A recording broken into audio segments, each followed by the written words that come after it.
sera sur Purim en 5 minutes.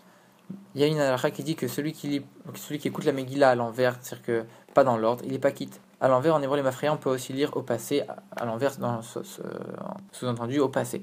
Baal Shem Tov, il tire de là un enseignement. Celui qui lit la Megillah en tant que quelque chose passé, qui n'est pas actuel, alors il n'est pas quitte, c'est-à-dire qu'il n'a rien compris à la Megillah. La Megillah, comme toute chose de la Torah, c'est un enseignement pour chaque juif, à chaque époque, à chaque endroit. C'est actuel et c'est quotidien.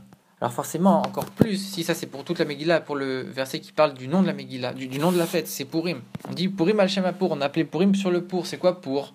Pour, ça veut dire tirage au sort en perse. C'est pas de l'hébreu. À tel point que la Megillah explique c'est quoi pour Hu Agoral, c'est le tirage au sort. La Megillah elle-même, elle explique c'est quoi. Toutes les fêtes on appelle avec un nom juif et Purim avec un nom qui est pas du tout de l'hébreu, comment c'est possible? Et puis Purim, ça veut dire quoi? On est en train de désigner le tirage au sort de l'extermination, quelque chose de très négatif. Alors que on aurait dû dire quelque chose de très positif pour une fête comme ça. Encore plus que ça, on voit que dans toute la Megillah, on ne mentionne pas une seule fois le nom de Dieu. Alors que c'est un des 24 livres de la Torah écrite. Et qu'on voit que c'est un minag dans le peuple juif, qu'un juif, même quand il va écrire une lettre, quand il écrit quoi que ce soit, même quelque chose de chol, dans le coin en haut, il va toujours écrire Bezrat Hashem Bet-He. Bezrat Hashem, il va rappeler que toutes les choses du monde entier, même les choses les plus matérielles, ça dépend de Dieu, il met Dieu dedans. Alors comment un des 24 livres de la Torah, il n'y a pas le nom de Dieu? Une autre chose curieuse, c'est que la Megillah s'appelle Megillat Esther. Esther, des fois on l'appelle même tout seul Esther, le livre d'Esther. Esther en hébreu ça veut dire voile. Comme Dieu dit, je vais me voiler, je vais me cacher du peuple juif. Quelque chose de négatif. Et Megillah ça veut dire quoi? Quelque chose de positif, dévoiler. Megillat Esther, dévoiler ce qui est caché. Et des fois on appelle même que la Megillah toute seule, on sait très bien qu'on parle de la Megillat Esther. Donc on voit un peu les deux côtés, de la même manière. On appelle Purim avec un nom qui montre des choses négatives, et pourtant c'est les choses les plus joyeuses. On appelle Megillat Esther, dévoiler ce qui est caché. On rappelle les deux choses qui sont a priori paradoxales. Et que c'est la joie la plus grande, ça, à Purim de toute l'année. Et pourtant, on l'appelle avec des choses négatives, il n'y a pas le nom de Dieu, etc.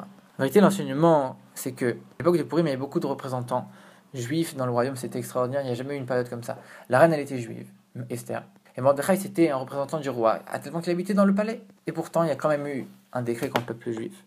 Et quand les juifs ils ont appris ce décret, comme Mordechai, il a appris ça, il n'est pas parti dire bon, ça y est, maintenant, il y a la reine, elle est juive, moi je suis juif, je suis représentant, on va faire de la politique. Non. Qu'est-ce qu'il a fait en premier? Il a fait tchouva, il est revenu vers Dieu. Il est sorti appeler tous les autres juifs pour qu'ils fassent tchouva et qu'ils reviennent à Dieu. Esther, elle a dit quoi? On va faire maintenant un jeûne de 3 jours, tous les juifs ils vont faire, et moi y compris. Et on va faire tchouva, et c'est comme ça qu'on va réussir. Et concrètement, Esther, après, même si elle est partie demander au roi, c'est uniquement parce qu'il fallait rentrer dans les choses de la nature. D'abord, tu fais les choses, tu arranges le côté profond, la cause profonde de la chose. Et quand la cause profonde, qui est d'avoir fait des fautes, tu l'arranges, tu fais tchouva, alors automatiquement, la conséquence qui est le décret, elle va s'annuler.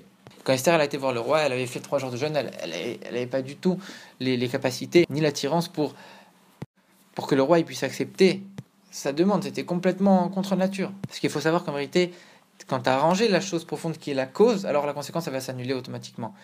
Et seulement après, comme il faut rentrer dans les choses de la nature, Dieu veut toujours qu'on fasse les choses après les règles de la nature, pour que sa bracha puisse s'habiller dans le monde concrètement, matériellement. Alors après, on fait la politique qu'il faut. Mais d'abord, il faut arranger les choses profondément en revenant à Torah Mitzvot. Il ne faut pas confondre ce qui est essentiel et ce qui est accessoire, ce qui est le plus principal et ce qui est superficiel. Il y en a qui vont penser, quand c'est une période dure pour le peuple juif, il faut aller faire de la politique, demander à celui-là, à celui-là. Non, ça vient oui après, parce qu'il faut faire comme la nature, il faut rentrer dans les choses matérielles. Pour que la bracha de Dieu puisse s'habiller, il faut faire des efforts, c'est sûr. Mais ça, c'est que la deuxième étape. La première étape, c'est d'arranger profondément les choses et de faire tchouva, de revenir à Dieu. Un juif, profondément, dans son essence, il est lié à Dieu. Et donc, il doit réveiller cet attachement à Dieu pour qu'il puisse être complètement au-delà de la nature. Un juif, il ne dépend pas de la nature, il est au-delà des lois de la nature. Et quand il va réveiller son attachement à Dieu, il va revenir à Dieu, il va faire tchouva. Alors à ce moment-là, tout le reste, ça va s'effacer et tous les décrets vont s'effacer. Il ne faut pas encore une fois confondre ce qui est essentiel et ce qui est accessoire. Ça, on aurait pu penser, c'est dans une époque où il y avait des prophètes, il y avait le dévoilement de Dieu, c'est pour ça qu'ils ont réussi. Mais nous, aujourd'hui, qu'est-ce qu'on peut faire? Non, c'était l'époque de Purim, l'époque où il n'y avait pas un voile plus grand que ça, un décret d'extermination contre tous les juifs du monde entier le même jour, de sorte que personne puisse s'échapper. Il n'y a pas un voile plus grand. On cache le nom de Dieu dans toute la Megillah. On t'appelle ça Esther, que c'est le voile. Purim en langue perse, et en plus, qui montre sur la chose négative le tirage au sort de l'extermination. On te montre tout pour te dire, voilà, il y a toutes les choses négatives qui puissent exister, il y a l'obscurité la plus grande. Et pourtant, tu vois que c'est eux, à leur époque, eux aussi, c'est là qu'ils ont eu la délivrance. Pourquoi? Parce qu'ils sont revenus à Dieu sincèrement, et qu'un juif, il est au-delà de la nature. Alors ça, c'est un enseignement aussi pour nous de nos jours. Et pas seulement quand on fait des choses spirituelles, là on te montre même dans les choses matérielles, quand il y a l'obscurité la plus matérielle, la plus grave, en vérité c'est là que tu peux t'exprimer et qu'un juif il peut être au-delà de la nature, au-delà de tout, et que son attachement à Dieu il dépasse tout.